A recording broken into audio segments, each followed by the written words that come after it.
안녕하세요. 이야기로 이해하는 수학의 원리, 수학으로 푸는 세상의 비밀의 MC 김수현입니다. 안녕하세요. 일상 속 수학 이야기를 재미있게 풀어드릴 수학 스토리텔러 박경미입니다. 교수님, 저 정말 좋은 소식을 들었어요. 정부에서 이 수학에 대한 흥미와 인식을 높이기 위해서 올해를 한국 수학의 해로 정했다고 하잖아요. 제가 또 이 수학 프로그램을 진행하는 진행자로서 기쁨을 금치 못하겠더라고요. 예, 올해 수학계는 뜻깊은 한 해가 될 것 같습니다.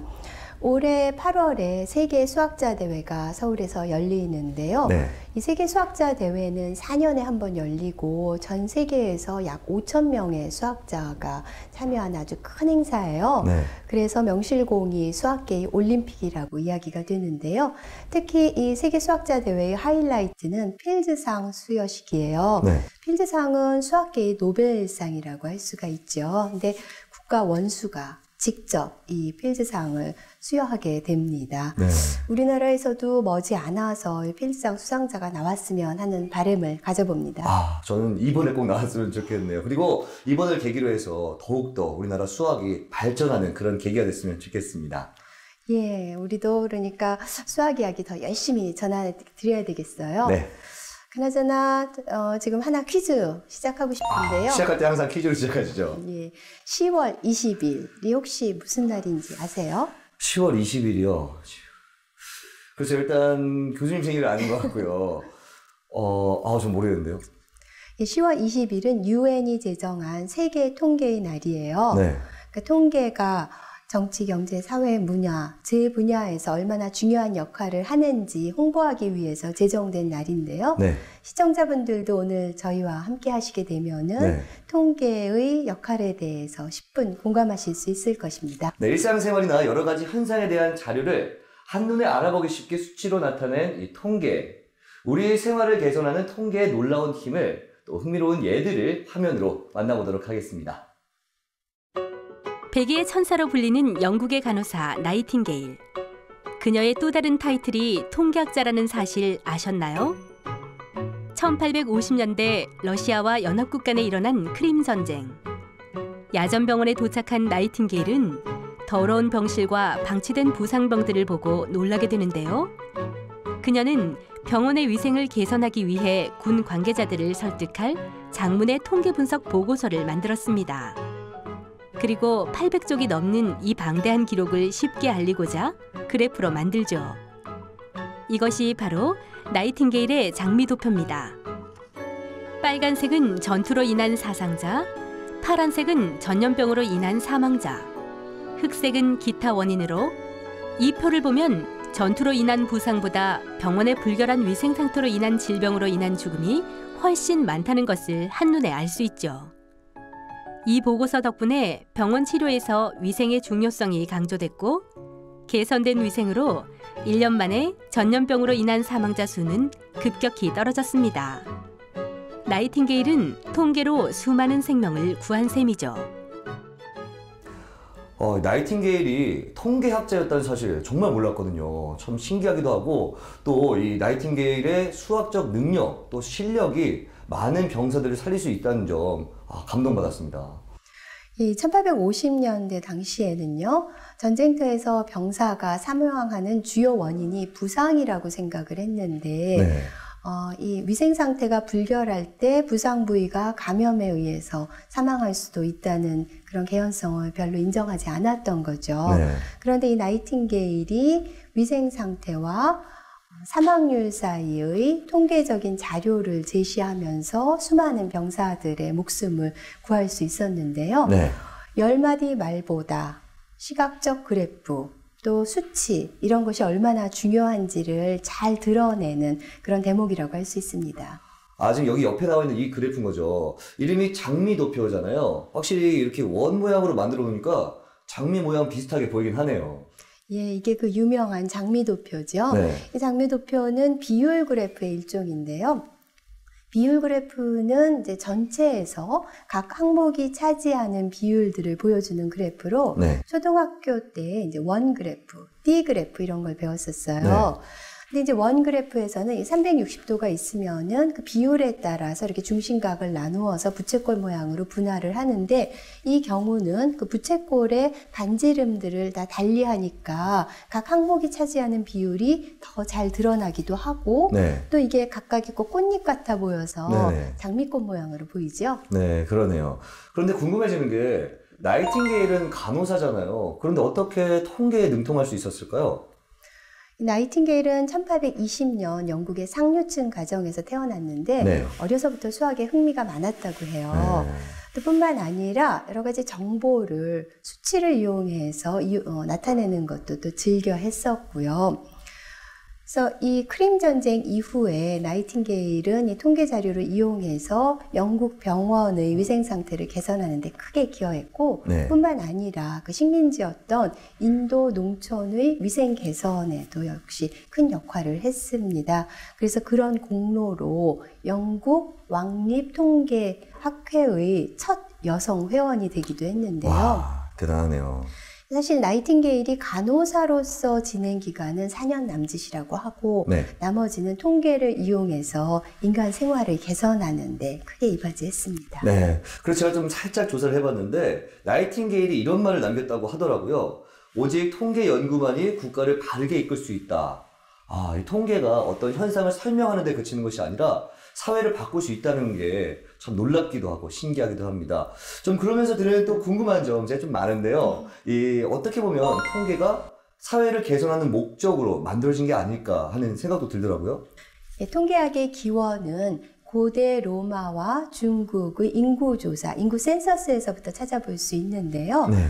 당시에 인구를 정확하게 파악할 필요가 있었어요. 왜냐하면 세금을 걷어야 하고 또 군대에 병사를 모집해야 하니까는요. 네.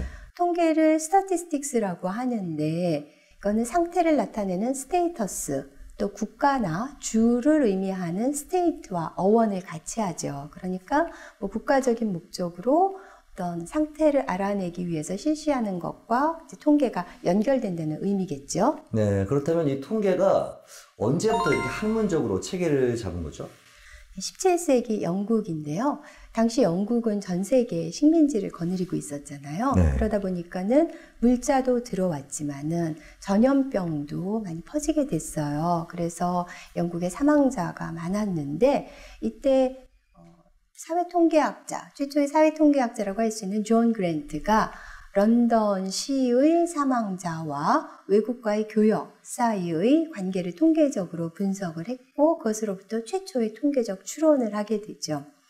이 존 그랜트는 그것뿐 아니라 생명표라는 것도 최초로 만들었는데요. 네. 생명표는 연령에 따른 사망 확률을 나타낸 것으로서 인구학의 기본이 되죠. 네. 이 통계 자료를 분석하고 조사하는데 말씀하신 표나 또 그래프가 많이 활용이 되잖아요. 옆에도 이게 장미도표가 나와 있는데 제가 알기로는 요거만큼 이것보다 더 혹은 아주 유명한 그런 통계 그래프가 있다고 들었어요. 예, 그건 바로 19세기의 미나드 도표인데요. 네. 아, 여기 나왔네요. 이게 지금 나폴레옹의 러시아 원정을 한눈에 볼 수 있도록 이렇게 만든 표잖아요. 예, 이건 프랑스의 공학자 찰스 미나드가 그린 미나드 도표로 나폴레옹의 러시아 대원정 상황을 이제 아주 자세히 나타내고 있는데요.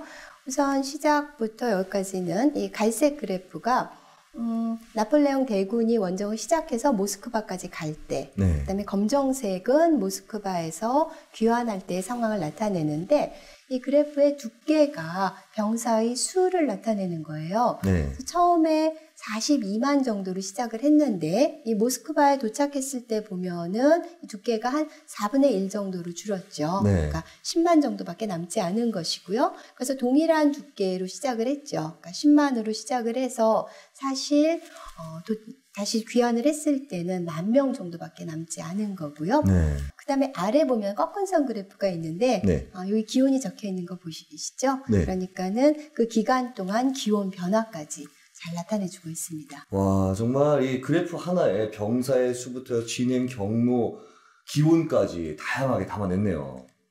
이 미나드 도표에서 보듯이 통계 그래프는 어떤 정형화된 틀에 얽매일 필요 없이요, 나타내고자 하는 정보에 따라서 얼마든지 창의적으로 구성할 수 있는 것 같습니다.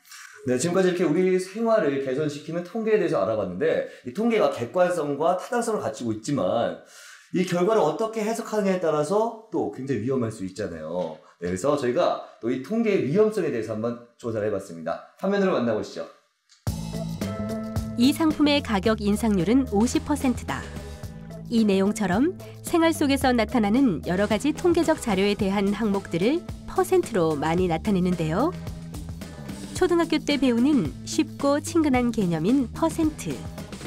어떤 양이 전체의 양에 대해 100분의 몇이 되는가를 나타내는 단위로 백분율이라고도 부르죠.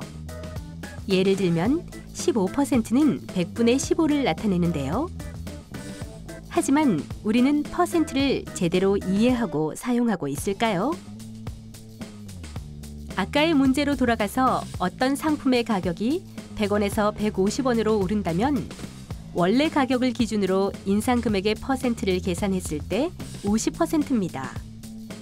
하지만 50%의 인상률이 소비자들에게 가격이 너무 많이 올랐다는 인상을 준다면 퍼센트를 계산하는 기준, 즉 분모를 살짝 바꿔 원래 가격 대신 오른 가격으로 기준을 잡는다면 인상률은 33%로 낮아지겠죠. 이렇게 숫자를 사용하는 속임수 중 퍼센트를 이용하는 것이 많은 부분을 차지한다는 사실 알고 있었나요? 와, 퍼센트의 이 현란한 기술에 깜빡 속을 뻔했습니다. 사실 이 퍼센트가 계산은 간단하지만 객관적이라는 그런 이미지가 있잖아요. 그래서 아마 대부분 많은 분들이 그냥 맹목적으로 믿으실 텐데 앞으로는 이거 철저하게 한번 봐야 될 것 같아요. 예, 1991년에 고속도로 통행료를 대폭 올린 적이 있는데요. 네. 그때 이제 너무 많이 인상했다라는 비판을 면하기 위해서 인상률을 계산하는데 어떻게 해야 되느냐면 원래는 원래 통행료분의 인상된 금액을 네. 해야 되는데 인상된 후의 통행료분의 인상된 금액을 한 거예요. 그렇게 되면은 분모가 커지기 때문에 인상률은 작아지게 되죠. 그렇죠. 그런 경우가 있었고요. 근데 이거보다 좀 더 피부에 와닿는 그런 실제적인 예, 생각해 보시겠어요, 선생님? 이런 것들 있죠. 올해 연봉을 직원들은 10% 올리고 임원들은 5%만 올리겠다. 이렇게 꼭 발표를 했을 때 와, 좋다라고 생각하는 분들 있잖아요. 그런 분들은 퍼센트의 함정에 빠진 겁니다. 아주 이런 거 한번 해보고 싶었어요. 사실 이게 보면 직원들 평균 연봉이 3천만 원이고 임원들의 연봉이 1억이라고 쳤을 때 직원들은 300만 원 오른 거지만 임원들은 500만 원이 오른 거거든요. 그렇죠. 이런 퍼센트의 노름을 어렵지 않게 찾아볼 수 있는데요. 네. 이혼율도 그래요. 이혼율을 계산하는 방법이 여러 가지가 있는데 네. 그 중에 하나는 당해년도 결혼 건수분의 당해년도 이혼 건수로 하는 거예요. 근데 이렇게 했을 때 2008년의 이혼율이 35.6%에 육박해요. 네. 그러면은 3명 중 1명 이상이 이혼을 했다는 건데요. 와, 아니 이혼율이 높다고는 하지만 3명 중에 1명이 이혼한다는 건 좀 심한 거 아닌가요? 그렇죠. 근데 이렇게 이혼율이 높게 나온 이유는 그 계산 방식에 있는데요.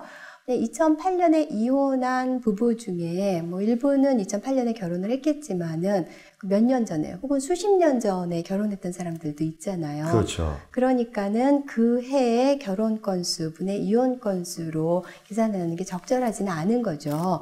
요즘같이 결혼 기피 현상이 계속되고 또 이혼하는 부부가 많아진다면은 뭐 극단적인 경우 네. 이혼율이 100%가 넘어설 수도 있게 되죠. 이렇게 되면. 네, 그러니까 이 통계가 일상생활에 많이 쓰이는 만큼 그 허점과 또 단점들이 도사리고 있는 것 같습니다. 앞으로 퍼센트를 봤을 때는 이 분자보다는 분모의 기준이 어디에 있는지를 정확하게 봐야 될 것 같습니다.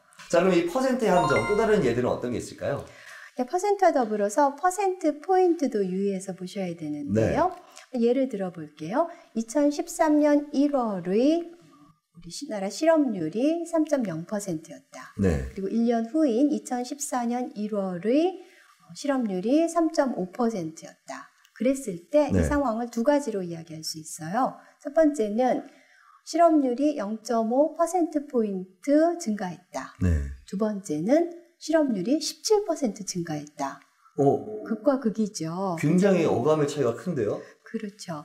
뭐 0.5%포인트라고 했을 때는 뭐 경제 별 이상 없다 이런 생각이 들지만 17% 실업률이 증가했다라고 가면은 뭐 이거 경제가 금방 어떻게 사단이 나는 거 아닌가 하는 위기의식이 들잖아요. 네, 그렇죠.